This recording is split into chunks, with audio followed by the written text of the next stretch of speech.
We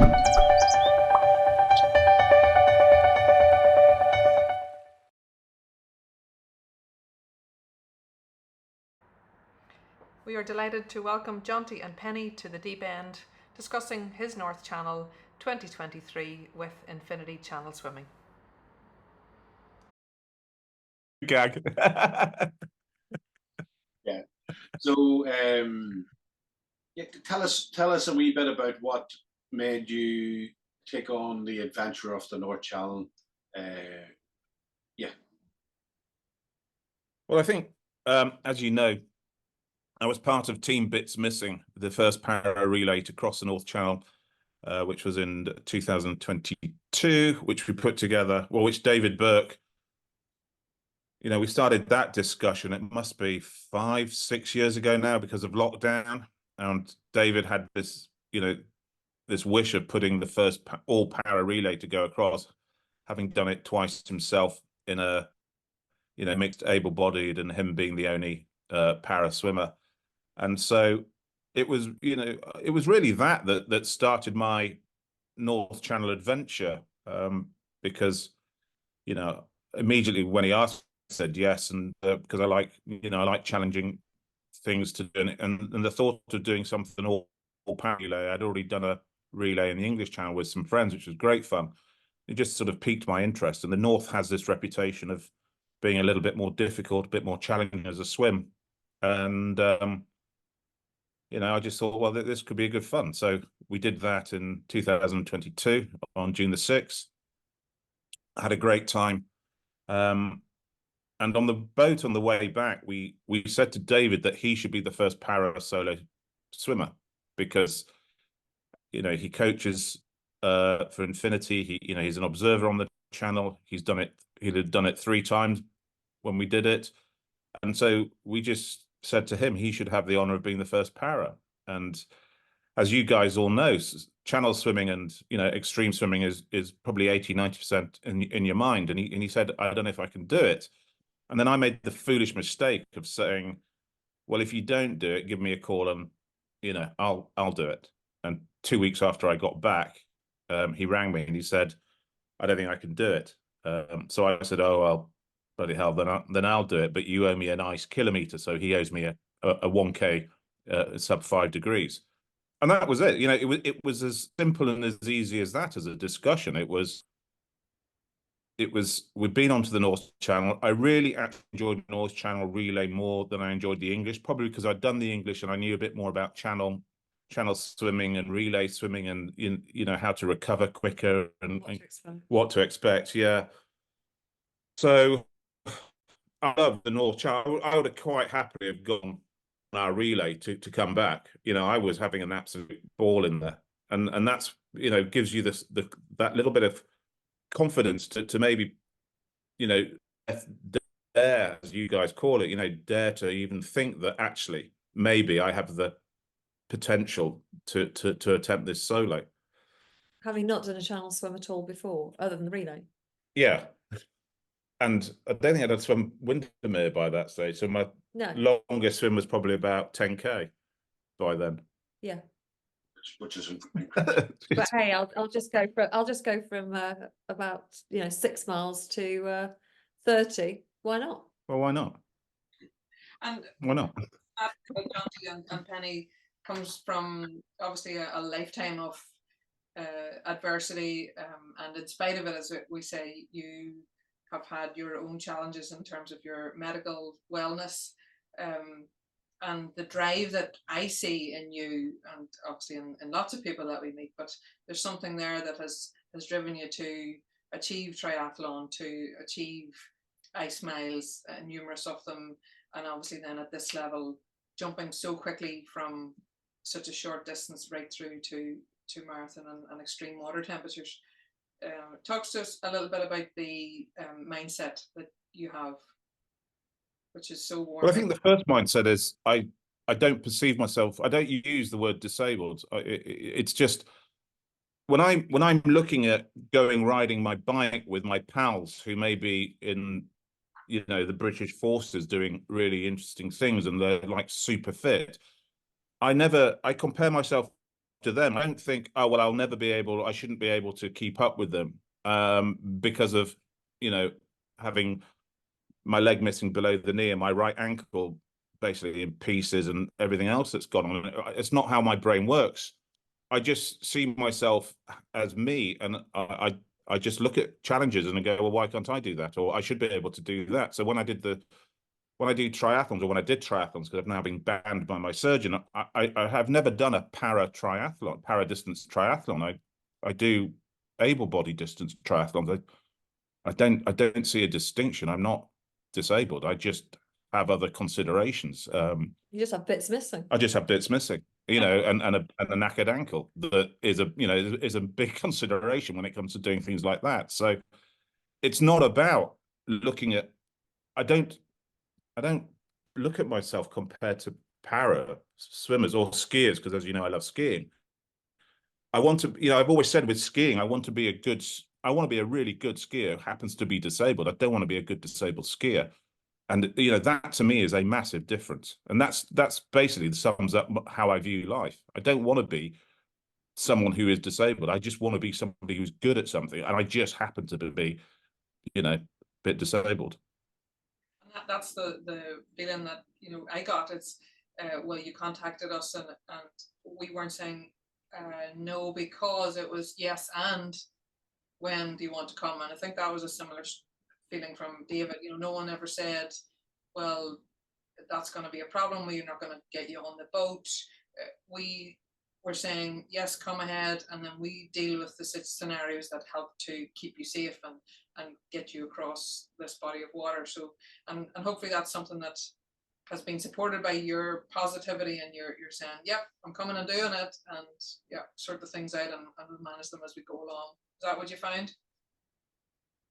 Yeah, I think there is, you know, you guys, you know, I love coming to swim with you guys, whether it's, you know, channel swimming or hit the wall. You know, I had an absolute ball at hit the wall, because to me, you know, you treat me as I want to be treated, which is just as another swimmer. And, you know, when I say, could I do that, or could we just amend it, or could I crawl that rather than, you know, you guys, yeah, sure. Can I jump off the ferry in the middle of the lot and chuck my leg in it, because I think it would be really funny, and then go and hand it to a boat so I can then swim in. You know, you guys go, yeah, that's like a good crack, let's get on and do it. Or can I go and get onto Holly Hunter and swim in on the adventure swim? And yeah, you guys have the same attitude, which is there's no real reason why we can't do this.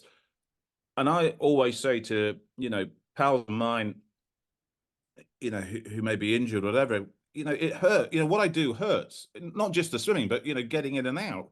But that's just a fact of life. It hurts other people. So I don't expect my life to be pain-free, because it just isn't. It's just that if you're going to be in pain, you might as well do something really good with that pain, rather than just sit at home and you know, feel sorry for yourself and still be in pain. So go and do something good, and find like-minded people like you guys. You've always been very kind to us, very, you know, very enabling to say, yeah, we can do that. Yeah, we'll do that. We'll sort that out. Don't worry. Or we'll figure it out. Yeah, and we'll figure it out together. You know, so it's you know, swimming is all in the mind, and having people around you to help you do these things, whether you're able or you know, disabled or para or whatever you want to call yourself. It's all about having the right people who go, yeah, I think we can do that. You know, and that's it really. But I think it's having confidence on both sides as well. The fact is, you know, that it was very much easier for Jonty knowing that he had total confidence in whatever he would throw at you, you would deal with it. So, you know, and also it was infinite flexibility, because a lot of this stuff is brand new, and every person with a disability is different themselves.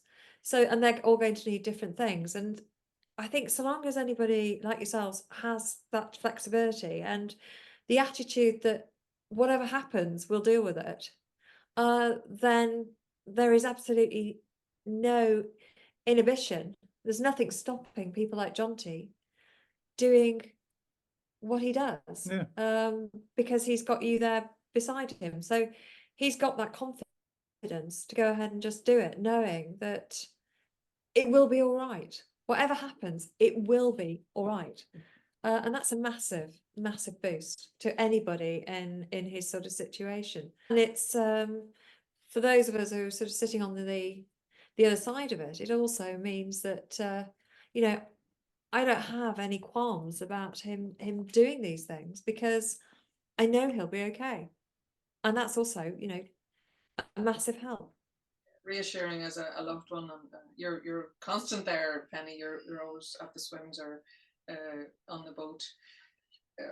Yeah, so you want to just going back to what you were saying there, but you know, we pride ourselves on it's not, this is not about us, but we do pride ourselves on having a safety net that is virtually invisible in some aspects, but that is there and it's rock solid once it's needed.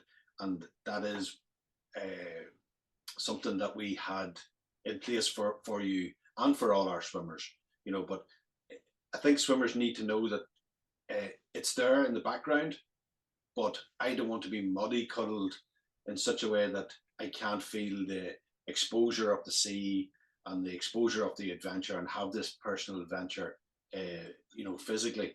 You know, if you're surrounded by 6 boats side by side, you know, you're not going to have that feeling of fear or the exposure that the waves that gives you out around the Heli Hunter has, you know. And that's something that we want to give you guys. Yeah, I think I don't want to be mollycoddled. I don't want anything different, you know, that you would give any other swimmer. The only consideration I need is, you know, how do we get me in safely, and can you get me out safely? And part of that deal is that I have to turn up to, whether I'm doing hit the wall or one of your swims or a relay or a solo.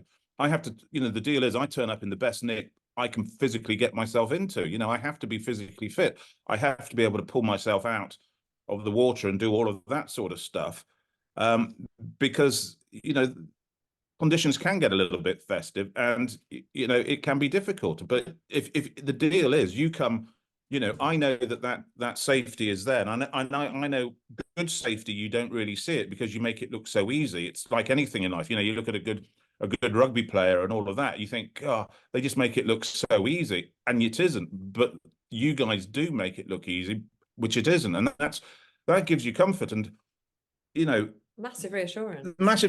And part of the North is, you know, the mystique of the North is you want that, as you said, that bit of adventure, you know.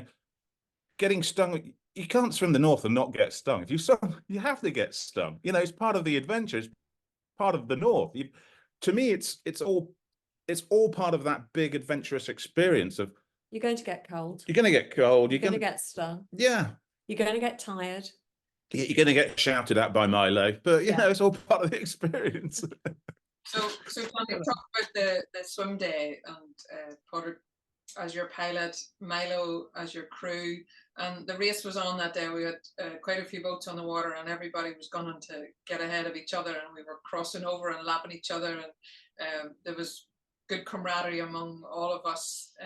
Tell us a little bit about your day. So maybe some low points or some high points, things you've learned. I didn't really get the feeling of other boats. This was so that was a race. I think because Jonty's always been about complete, not compete.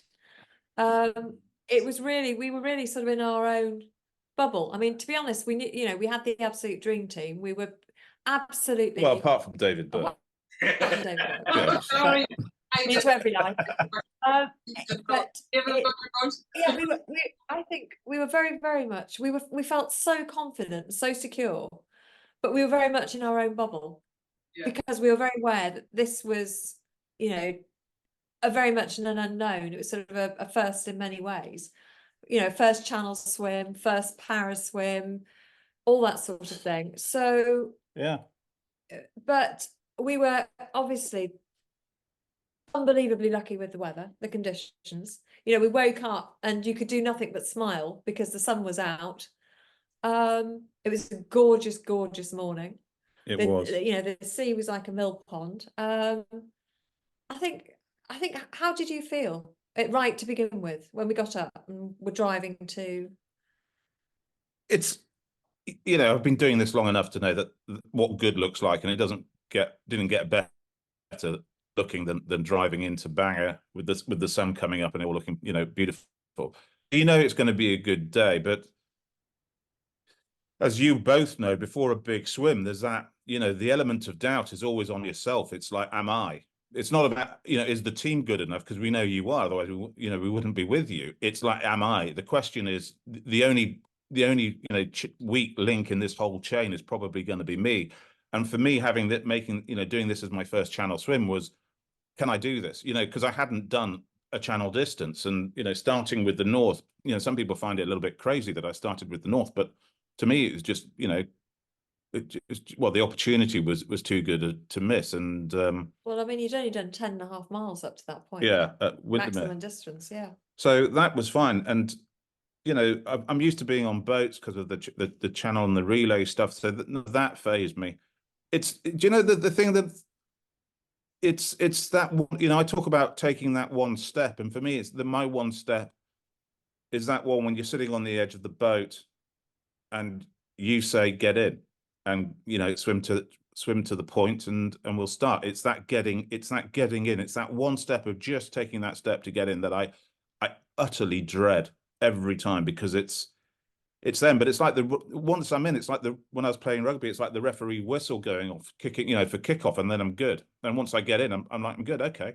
And the water was okay, and I didn't jump straight into a jellyfish, so that's not bad. And I probably cut myself a bit on climbing, you know, crawling out onto the point, but, you know, that doesn't bother me because I'm so used to it. And the bit that I didn't like actually was the first about 2 to 3 hours in, and I wasn't feeling bad, but I wasn't feeling good, and I was wondering, well, this is a bit of an odd experience, but I'll just carry on. And interesting, I spoke to Kate Steels afterwards, and I said, like, the first 3, 4, 5 hours, I didn't feel brilliant. She said, yeah, well, I never do either. And I was like, oh, right, okay. So now I know that for my first 3 to 4 hours, I may not feel great, and that's all good. You know, things like that doesn't bother me because it's an adventure. It's like experiencing new things is a big adventure. And I think I spent most of the swim trying to work out how long I'd been in the water by tracking the sun going over, because we had a good sunny day for the majority of it. And then some bits of it I just thoroughly enjoyed. The only thing that was annoying me was my shoulder at different times, which we you know, which we managed to sort of that out. But the rest of it, I remember one bit, I think we were going out, what's the big deep trench, and Beaufort Trench, and it was beautiful. And I like swimming away from the boat sometimes because I just love that whole being in the middle of nowhere, you know, and there was not, yeah, and it was just fab. And there's 1,000 feet, and I'm talking to the jellyfish that are going under me, and I can see you guys off to my right. And people say, why do you do this? And I go, it's for that 5-10 minutes of utter bliss of being out in the middle of the North in that sort of environment. You know, it is a little bit chilly. There are fish around, but there's no boats. The only boat around is there. As I look up, I look to the boat, I see all you guys who I trust with my life. My wife's on there, David, you, Pádraig, and Milo, I know well. And you know what? Where else would I want to be on a day like that? Well, nowhere. And that to me is what it's all about. And because that's what it's all about, disability or missing bits of me isn't utter. It just doesn't come into my brain. It's like, why would it?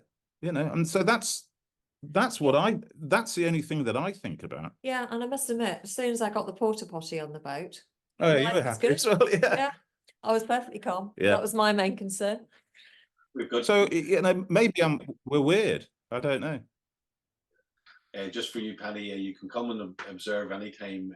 We've new porta potties for all the boats this year.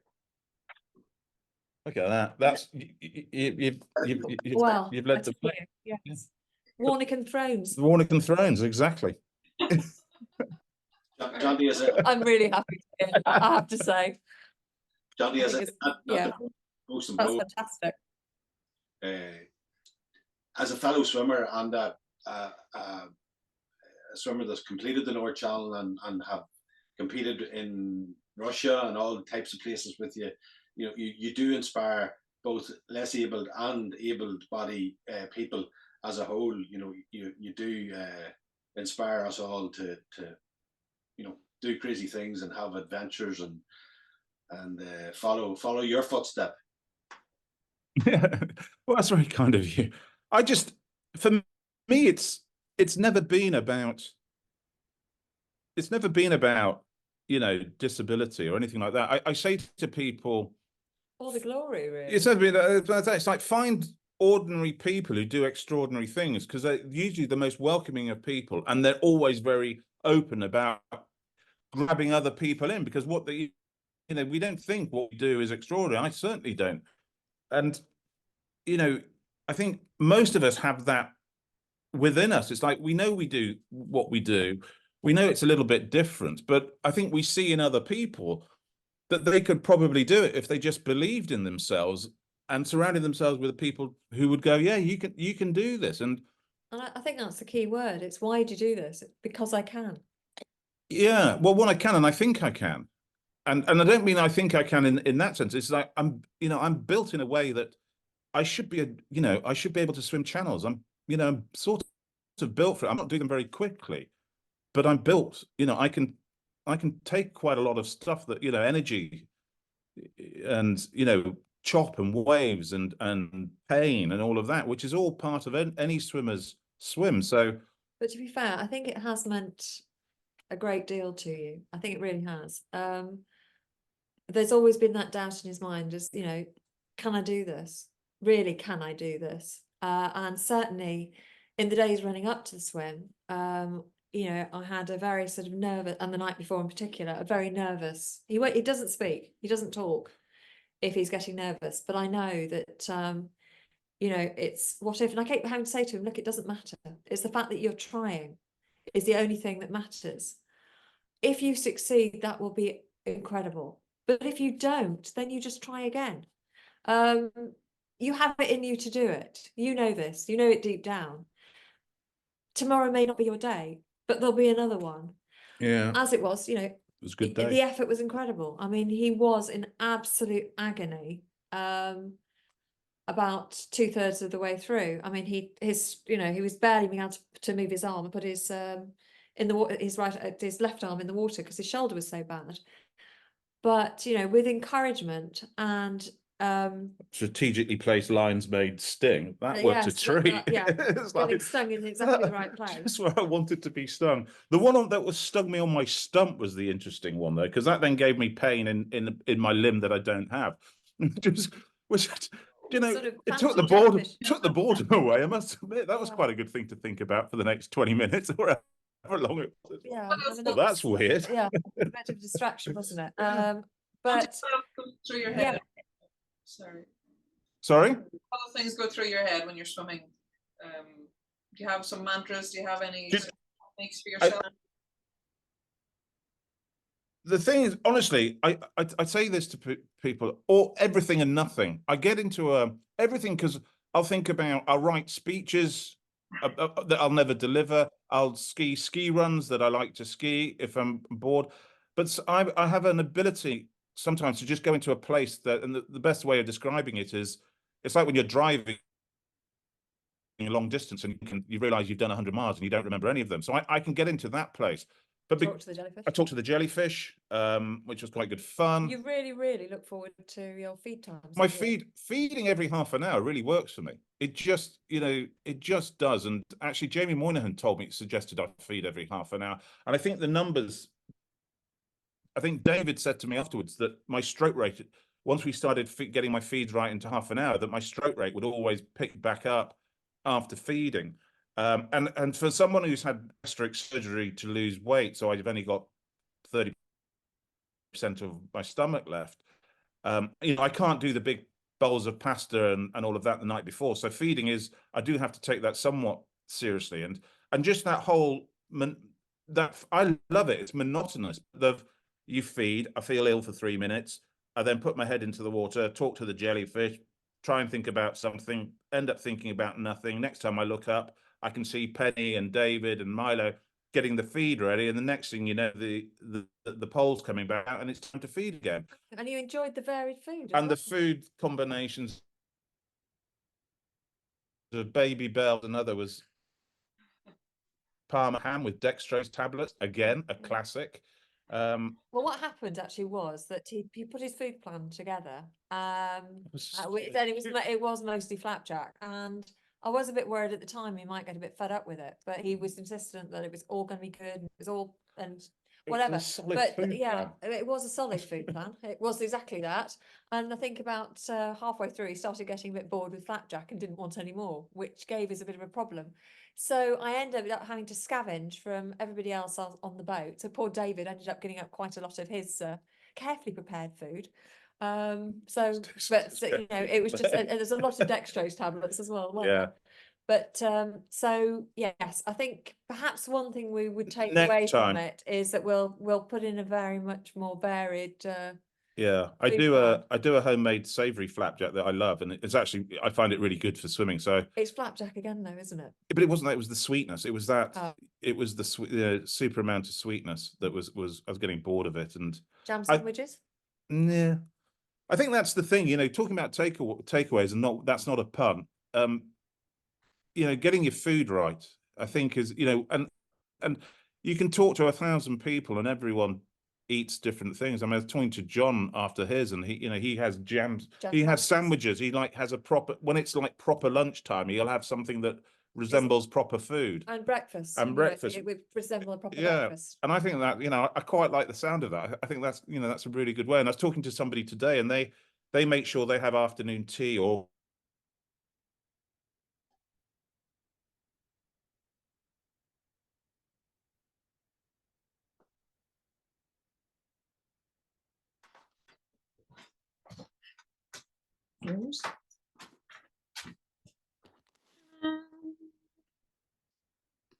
Still recording. Yeah, that's okay. You wanted just because. You're back? sorry. Hey. So Uh, Afternoon tea. We'll take it from the afternoon tea. yeah. okay. What does it say behind you, by the way? Deep end. Ah, right, okay. You spent 1.9 meters. So yeah, afternoon tea. So yeah, people having, you know, coffee for afternoon tea, so they roughly know what time it is. I think is really good, and I think that's the thing that I think that, you know, your food plan and getting your nutrition right in all seriousness is absolutely key, because the sort of the first 6 hours of feeding is the stuff that is going to really feed you for the next 6 to 8 hours, and making sure you don't get bored and that you have options. And I, you know, as Penn said, I didn't have enough options. No, you didn't. And Yeah. I think actually packing options and actually be able to say to Jonty, what would you like in half an hour's time? And that actually gives him then something to look forward to. So he sort of can think about it and say, well, I'll have X, Y, and Z. I mean, one of the things I think we should have had more of was hot tea and coffee, because he really enjoyed having. My coffee was good. Yeah, you did. Yeah. And so I think next time I would definitely, like I said, have a lot more selection of hot drinks, cold drinks, and definitely a lot more food selection. There's some scones. Well, scones Yeah. if you want, Yeah. scones even. But yeah, just having a good selection of food and then just saying to him, what do you like in half an hour's time? Yeah. And then he can look forward to it. I think we've modified the delivery really. We just had a basket, Yeah. and Jonty was grabbing hold of the basket and pulling it into the water. So virtually everything he ate was covered in seawater. So I think we've got to just try. But Jez very kindly given us a Yeah. poll for that. So Yeah, exactly. So I think we'll modify that and just practice.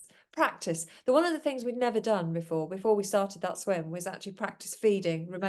Properly, yeah. And I think that's something that we'll practice beforehand. Treading water with one leg isn't easy, and I knew it wasn't going to be easy. And I practiced treading water with one leg, and it hurt. It hurts only because it hurts my ankle, actually. So that's the thing. So getting that absolutely nailed on.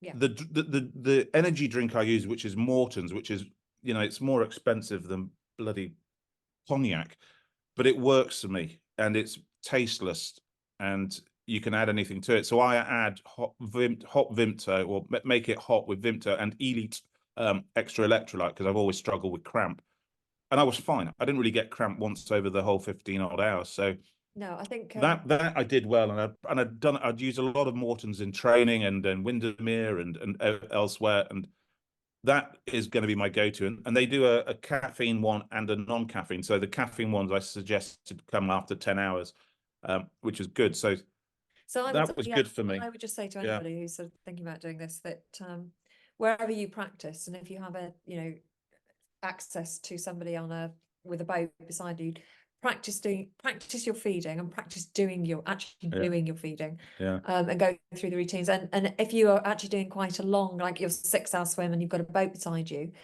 then get someone to do different feeds with you and see what works for you and what doesn't. And I think that was our biggest takeaway from it, wasn't it? That the swimming was good, but the feeding, I think we got the right foods. We just didn't get them in the right proportions, in the right quantities, and delivered in the manner to which we could be more efficient. And I'm never going to be like a pro like Andy Donaldson and all that lot. They just spin over, drink it in like 2 seconds, and chuck it back and carry on. Because one, I quite like the rest. And the crack. And well, who doesn't really? Let's be honest. and a bit of a chat. And a bit of a chat. Jonty, So I think my big takeaway would be for the swimmers is get your nutrition. Try everything and find out the bits that work for you, but make sure you do it over 6 hours. And the methodology of getting it. Yeah. Good advice. Jonty, I heard you mention once or twice for the next time. What's in the plans? I know there are greater plans, but in the immediate future. But the immediate plans are around Jersey in June. I'm sorry, looking at I think it's June. Yeah. And then Team Bits Missing are back in the game in the Bristol Channel. So we're doing that, and then I've got a solo Bristol booked as well. Nice one. So that's it. So I've just got to keep my shoulder and elbows fine. Practice. And just practice and refine it, and just make sure everything on that side is good. And in the immediate, it's the ice swimming season, so we're out to the European Championships in Romania in a couple of weeks, and then as soon as that's done, I know I sit on the board and all of that, but I really, I go into distance mode. So I want the water to go from 5 degrees up to 13 degrees, because that bit in the middle is no use to me at all. We'll probably go down to France or somewhere like that, where the water's a bit warmer, and start swimming in some of the lakes in France, and just try and get distance in, and sort of the water temperature there will be about the same as the north. I like training in 13. If I could get to hit the wall this year, I will do. But the only problem that I think I've got is it's just literally the week before I go around Jersey, so I don't want to be smashing myself too hard on that. And I keep saying, and I'm not just saying that. I thoroughly enjoyed Hit the Wall. And I was dreading the 6-hour qualifying, as you know, but you were buzzing, actually. I did. I just thoroughly enjoyed the whole thing, and the swim groups in Ireland have always been very welcoming to me. So I've always, it's like coming home when I go over and see you guys and go around. It's just lovely. Yeah. From what I can remember, and everybody has been just so incredibly welcoming. Yeah. Sorry. From what I can remember of Hit the Wall during your feeding, and it's a great telltale for us is the swimmers' attitude, what they're like, how much they complain, how much they throw a tissy fit during their feeding or during the 6 hours. And your attitude during that was quite good. It was chirpy and funny, and you were up for it. So it is a good sense of how a swimmer is going to perform on the day in the North Channel. Yeah, and I think the coloured caps, the infamous coloured caps, and I think David loved it on the night swim at Camlock, and I love night swims. They're actually my favourite swim as a night swim. If I could do a night swim in the rain, then I'm as happy as they would be. And I think David took great pleasure when I came back around, I think for the second loop at the buoy. He told me to swim around the buoy 10 times, and I think he just took huge amounts of pleasure at doing that. And then I came down, and I remember seeing, I was following, they have this huge inflatable lit up bottle of beer, which is always a good, it's like moths to a light with swimmers. And I got there and I was like, oh, is this time to finish? And Jacqueline went, not for you, John, off you go. I was like, okay, off we go. But I love it, because I don't know why people get stroppy, because it's just fun. It's like, okay, I've got nothing else to do tonight, so I might as well just carry on swimming. And I don't know, I'm fit enough, and the water was plenty warm, so yeah, I just don't understand. This is what I sometimes don't understand, and it's like, I don't know why people throw hissy fits in the water and stuff like that, because, you know, I just loved that swim, that 6 hour. And I was very intrigued on how you rotate the buoys as well. I thought that was fascinating. And, you know, I just love all of that. It's just such a great experience. And it's just, you sit there and you go, God, you guys know what you're doing. And I'm really interested in that. And then I know that, you know, at the end of it, I've done what I wanted to do, or what I've needed to do to do that. And but I think that's the key to the great experience, and is you guys just making it look so easy. There's no worries about you know, we're hearing some sort of, I won't go into detail, no, but please you know, you always hear horror stories about things that have happened on some of these swims, but not with you guys. And so to us, you know, sitting here at this side of the table, you know, that's not anything that we need to ever have a concern about. We don't. So everything else can I'm not just good with be that. enjoyed. Yeah, I'm not good with thinking. If I don't like, if I'm having to think about, if I'm having to worry about my safety, then that doesn't do me any good. You know, I swim with people that I 100% trust with my lives. You know, the guys I swim with for the ice and do all my training with, and you know, Well, let's be honest, that's exactly what you're doing. You are trusting them with your life. And I don't need to worry about anything, because I know them,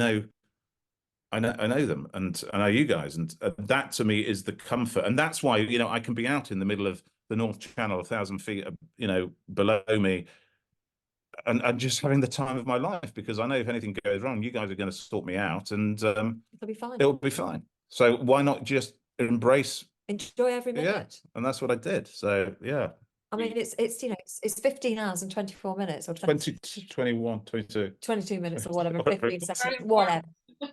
But you know, it's you're not going to ever have that again. And I think genuinely, when he got out, you know, I was sort of stunned, but I think obviously the adrenaline kicked in. He was, you know, buzzing. But I think he could have gone on. I think he could have gone on. He was, you know, I just don't think he wanted it to finish, to be honest with you. You know, towards the end, and everything picked up, and yes, it got very choppy, but I just think you were enjoying it to such an extent that. Yeah, I loved it. Yeah, you know, you did. So yeah, we're asking all our one question we're asking is, before you started this journey, now with the knowledge that you have today, what is one piece of advice you would give your younger self before you started this journey of the North Channel adventure? Enjoy it, don't worry. Enjoy it, don't worry. Believe in myself. Yeah. Believe it, because I you know, and I can do this stuff, and so I may not be the quickest, you know, but I have a physical capability to do this. So believe in it. You know, yes, I've got to put the training, I've got to get my nutrition right and all of that, but you know, I can do this. So it'll be have more confidence in yourself, and don't be frightened to try. You know, that's the main thing. As you always say, it's the getting in the water at the beginning that's the hard thing. I don't like failing. No. That's what scares me when I get, you know, when I talk about getting in, when I swim about getting in, it's like, I don't want to get in and fail. That's always been, that's my biggest concern, is failing. And so it's just like going back, it's like having that confidence of saying, the minute you've got into the water, you've succeeded. Yeah. Well, I don't see it like that. No, I know, but you have. You know, it's that getting in the water. I mean, then all you have to do is basically move your arms. Well, he has to basically move his arms for the next however many hours. That's all he has to do. Yes. And then get out. So, but it's just that getting in. Make it sound so easy. So it's Peggy, the next time you're in the North Channel with us, you may be part of the support swimming team. For Penny. For Penny. Penny, sorry. Penny gets cold in 28-degree water in Mallorca. She'll start complaining. Let alone being stung by a jellyfish or having Milo shout at her. You know, I'm just warning you. I mean, Milo's my absolute hero. I mean, anybody that can shout at Jonty the way he did and actually be listened to, totally my hero. There was, not to forget to mention, the influence of Milo and his wooden stick that he took to the North Channel. I'm sure there's a photo or two we can pop in. Yeah. The ever encouraging Milo on board. Yeah, and I think that's what you need. You know, you don't need mollycoddle, and it's going back to people seeing in you what you may not see. You know, and when they say to you, you can do this, but you know, the North Channel has that. You know, you need. There are certain times you need to give it some. You know, you need to, you know, give it. What's it? Milo calls it. Give me a hard hour or a tough hour to get through the currents, and you just need to, you know, go into, as I call it. I go into what, you know, thingy's pain locker, I call it. And I just need to concentrate. And I know it's going to hurt, but you need that, because at the end of the day, that's what you need to do to achieve what you want to achieve. And it shouldn't, you know, anything that's really good shouldn't be that easy. If it was easy, everybody would do it, you know. And so you've got to understand and just expect that, you know, sometimes you're going to get a kick up the backside to get a shift on, because you guys as pilots and as observers need us to get somewhere, because you know what's going on in the sea, in the currents, and you know that if we don't get to somewhere where we need to get to, we're going to get pushed back by the tide, and we're never going to get there. So, you know, that's what you need. Yeah, but I think what I really appreciated, we both appreciated, was your guidance and really hard talking beforehand and saying, look, you know, don't treat this like a walk in the park. It's not. This is exactly, this is what you've got to prepare for. This is what is going to happen. This is what could happen. And the thing is, if you go into it with all the knowledge that you gave us, then nothing becomes as a particular surprise. Mentally, you're prepared for it. And that in itself makes it easier. You know, there was nothing on the day phased us in any way, because everything happened as you said it would or could. We knew it would be choppy at the end. Yes, it was a bit hairy with the waves and the dark and everything else. It was but quite good fun though, at the end of the day, though, wasn't it? It was, well, I mean, it was quite a laugh. But there was nothing there that, you know, we were at no time were we particularly. No, but I think Pádraig was quite worried about his boat. His very expensive boat. Well, that's fair enough. Yeah, I mean, you don't really want to put that on the rocks, but No. Not for you anyway. But no, it was that's I think one of the things that we valued the most was nothing was a surprise. Yeah. One last question for you. It's unusual for a challenge swimmer to begin their career as challenge swimmers on the North Channel. Is it something that you would recommend, or not?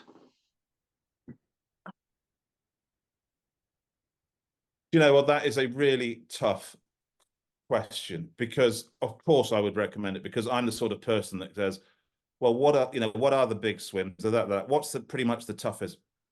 Right, it's the North. Right, I'll go and do that. Because if I can do that, then arguably I can either do anything or say, do you know what, I don't need to do anything now, because I've done the tough one.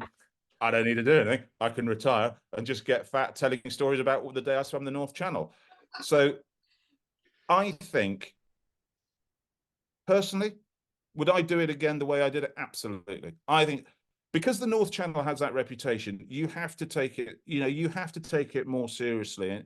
And I also think the difference with for me in the North, being a Brit, we either go the North or to the English, really, and and the Bristol is coming on stream, but usually the English has a few more factors that can stop you doing it, such as what's going on politically with all of the things, and the French Navy can just come across and say that's it, you're stopping, and that to me would be heartbreaking. So the North is yes, it's more pared down, it's more gutsy, but once you guys have said, yeah, we're good to go, I think you've got far more there's far less things to go wrong that are outside of your control to enable you to get there. The thing that's going to stop you going across the North, really, if you guys have said, yeah, we're good to go, is you.